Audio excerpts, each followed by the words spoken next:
Welcome to TDS studio. Friends எல்லாம் சூப்பராக இருப்பீங்கன்னு நினைக்கிறேன். பழைய படம் ஒன்று, வறுமை நிறம் சிவப்பு அப்படின்னு படம். அதில் ஒரு டைலாக் பாருங்க, வெள்ளை மழை பெய்யுது மாட்டுடு அப்படிம்பாங்க. அதே மாதிரி இப்போ பாருங்க, வெளியில் மழை பெய்யுது, என்ன பண்ணுறது, வாங்க போகலாம். 1978ஆம் ஆண்டுக்கு உங்களை அழைத்து செல்கிறேன், வாருங்கள்.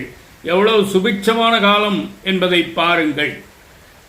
ஓவர்சீஸ் மெரைன் ப்ராடக்ட்ஸ் அப்படின்னு ஒரு கம்பெனி மெட்ராஸில் நுங்கம்பாக்கத்தில் ரெஜிஸ்டர்ட் ஆஃபீஸ், சிந்தாதிரிப்பேட்டையில் கலெக்ஷன் சென்டர் அல்லது ஷெட் அப்படின்னு நாங்கள் சொல்லுவோம். அதில் எனக்கு ஒரு வேலை கிடைச்சிது. அதில் பாருங்கள், ஒரு இன்டர்வியூ. அந்த முதலாளியும் நானும் மட்டும் இருக்கோம் அந்த அறையில். ஒரு கேள்வி கேட்டார் பாருங்கள், எதிர்பாராத கேள்வி அது. Do you know what is a white collar job அப்படின்னு. எஸ் ஐ நோ சார் அப்படின்னா. I don't want such person ஹியர்னார் பாருங்க அடுத்த குண்டு. ஒயிட் காலர் ஜாப் தெரிஞ்சிருக்கிறது வெரி குட்டு, அது மட்டும் தான் பண்ணுவேன் அப்படிங்கிற ஆளுங்க எனக்கு வேண்டாம் அப்படின்ட்டார். அடுத்தது என்ன காலர்? ப்ளூ காலர் ஜாப், அதாவது ஆஃபீஸ் உத்தியோகம் தவிர இந்த ஒர்க் ஷாப், மெக்கானிக், இந்த மாதிரி டெக்னிக்கலாக பண்ணுறவங்க பூரா ப்ளூ காலர் ஜாப். அப்போ அவர் ஒரு வார்த்தை சொன்னார் பாருங்க, இப்போ இந்த ரூமில் ஸ்வீப்பர் இன்னைக்கு வரலை என்றால் நான் அந்த வேலையை செய்வேன். அதுதான் நான் உங்ககிட்ட இருந்து எதிர்பார்க்குறேன். எந்த வேலையாக இருந்தாலும் முகம் கோணாமல் செய்ய வேண்டும். ஓகே சார்ட்டேன். வேலை கிடைக்கிறதே பெருசு. சம்பளம் எவ்வளோ தெரியுமா? 73,000 சில்லற. என்னது 73,000 சில்லறையா? 78லையா அப்படின்னு கேட்குறீங்களா?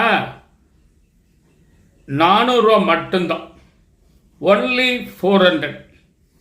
அப்புறம் எப்படி 73,000 சில்லற வருது? கூகுளில் போய் போட்டு பார்த்தேன். அன்னைக்கு 400 ரூபாய்க்கு இன்னைக்கு என்ன மதிப்புன்னா 73,000 சில்லற காமிக்குது. மயக்கமே வருது. அப்போது அந்த 400 ரூபாய்க்கு என்ன ஒரு மதிப்பு இருந்திருக்கும்னு பாருங்க. எல்லாமே விலை கட்டுக்குள்ளே இருக்கிற காலம். அன்றைக்கி 400 ரூபா சம்பளங்கிறது பெரிய சம்பளமா. ஒரு நண்பர்கிட்ட சொல்கிறேன், எனக்கு ஒரு வேலை கிடச்சிருக்கு. அப்படியா, எவ்வளோ சம்பளம் அப்படின்ட்டு. அவர் எதிர்பார்த்தது 150, 170, 200க்குள்ள. 400 ரூபா அப்படின்னா எவன் ஏமாந்தான்னு கேட்டார். எடுத்தோன்னு அந்த வேலையை கொடுத்தவன், அந்த சம்பளத்தை நிர்ணயிச்சவன் ஏமாந்துட்டான் அப்படிங்கிற மாதிரி சொல்கிறார். என்னடா இப்படி சொல்கிறேன்னு? 400 ரூபா பெரிய சம்பளம்டா, எடுத்தோன்னே எவன் 400 ரூபா கொடுப்பான், அதுக்காக கேட்டாங்க. ஓகே அப்படின்ட்டு அந்த வேலைக்கு நான் ரெகுலராக போக ஆரம்பித்தேன். அதில் என்ன வேடிக்கைன்னு கேட்டிங்கன்னா, லீவே கிடையாது. லீவே கிடையாது. செப்டம்பர்லேருந்து பிப்ரவரி மாதம் வரைக்கும் இருந்தேன். 6 மாதம் ஒர்க் பண்ணேன். ஒரு நாள் கூட லீவு கிடையாது. அதுவும் அவங்க என்ன எக்ஸ்போர்ட் பண்ணுறாங்கன்னா ஷ்ரிம்ப் அல்லது ப்ரான்ஸ், தமிழில் சொன்னால் எறால். அந்த எறாலை காசிமேடு, ராயபுரம் அந்த மாதிரி கடலோர பகுதியில் போய் ஏகப்பட்டது வாங்கிட்டு வருவாங்க. பெரிய வேனை கொண்டு போய் ஒரு டன் கிட்டத்தட்ட வாங்குவாங்க. டெய்லி ஒரு டன்னே வாங்குவாங்க. அப்படி வாங்கிட்டு அது நீலாங்கரை பக்கத்தில் அவங்களுடைய ஃபேக்ட்ரி இருக்குது, அங்கே கொண்டு போய் ப்ராசஸ் பண்ணி ஷிப்மெண்ட் பண்ணிடுவாங்க. குறிப்பாக ஜப்பான், அது தவிர மற்ற வெளிநாடுகளுக்கும் போகுது. அதனால் இதில் எந்த பிரேக்கும் எடுக்க முடியாது. ஆஃபீஸ் தவிர அந்த ஷெட்டும் சரி, அந்த ஃபேக்ட்ரியும் சரி, எல்லா நாளும் ஒர்க் பண்ணும். நான் எப்போ ஏற்பட்டவன் தெரியுமோ? சமத்து பையனாக்கும். சம்பளம் கொடுப்பாங்க 1ஆம் தேதி 2ஆம் தேதிக்குள்ளே கொடுத்துருவாங்க. நேராக கொண்டாந்து எங்கள் அம்மாட்ட கொடுத்துருவேன். 400 ரூபாய் அப்படியே முழுசாக கொடுத்துருவேன். எவ்வளோ நல்ல பையன் பார்த்தீங்களா? இந்த மாதிரி இருக்கணும் எல்லா பசங்களும். ஆனால் டெய்லி காலையில் வேலைக்கு போகும்போது எங்கள் அம்மா எனக்கு 20 ரூபா கொடுப்பாங்க. ஏன்னா இதில் மத்தியான சாப்பாடு அடக்கம். அது விலை எவ்வளோ தெரியுமா? 2 ரூபா இருக்கும், அதுக்கு மேலே இருக்காது. பஸ்ஸுக்கு போகிறதுக்கு வர்றதுக்கு மிஞ்சி போனால் 2 ரூபா இருக்கும். 5 ரூபாய்க்குள்ளே அந்த செலவு முடிஞ்சிடும். 400 ரூபாய் கொடுத்துட்டு 600 ரூபா வாங்கிறது. ஏன்னா கொடுக்கும்போது அம்மா அப்பாக்களுக்கு அவ்வளோ சந்தோஷம் இருக்கும். திருப்பி கொடுக்கும்போது கணக்கு பார்க்க மாட்டாங்க. சரிங்களா? சென்டிமெண்ட் அதுதான். அப்படியே அதில் ஒர்க் பண்ணிட்டு இருக்கும்போது ஒரு 2 மாதம் கழிச்சு என்ன பண்ணுறாங்க, டே ஷிஃப்ட்டில் அவ்வளோ ஒர்க் கிடையாதுப்பா, உடனே நான் நைட் ஷிஃப்ட்டுக்கு போடுறேன்.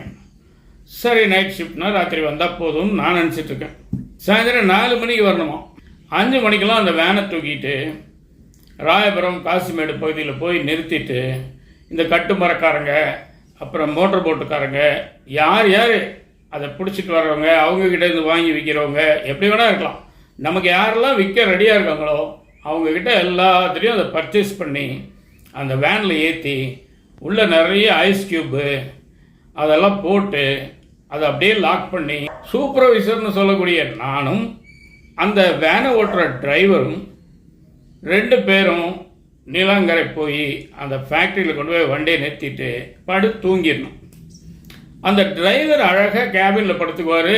அவருக்கு உண்டான போர்வை ஈர்வை எல்லாம் ரெடியாக வச்சுருக்காரு அவர். நீங்கள் அந்த ஆஃபீஸ் ரூமில் போய் படுத்துக்கோங்கன்ட்டு வர என்ன. காலையில் பார்த்தீங்கன்னா 2 கையும் சொறி பிடிச்ச மாதிரி இருக்குது. கொசு கடிச்சதுனால. கொசு கடிச்சு அப்படி ஆகுமா? ஆகுது. ஏன்னா அந்த ஃபேக்ட்ரியில் இந்த இறால் கழிவுகள்லாம் அங்கே எங்கேயோ பக்கத்தில் கொட்டுறாங்க. கொசு ஒவ்வொன்றும் யானை மாதிரி கண்ணுக்குட்டி மாதிரியெல்லாம் இருக்கும்.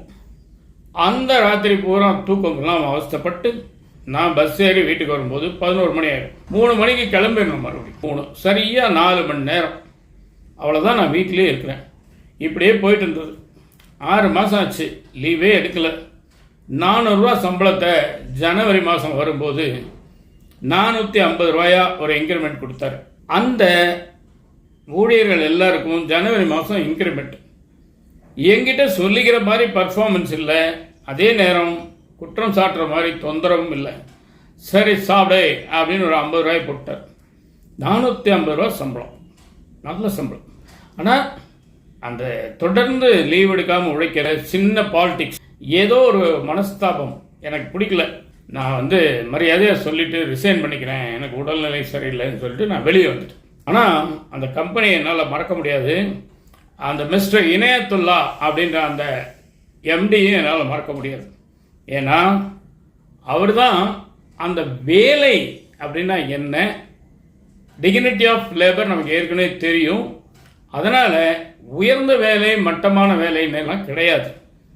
ஒர்க்கை நம்ம சின்சியராக பண்ணணும் அப்படிங்கிற விஷயத்த சொல்லி கொடுத்தார்.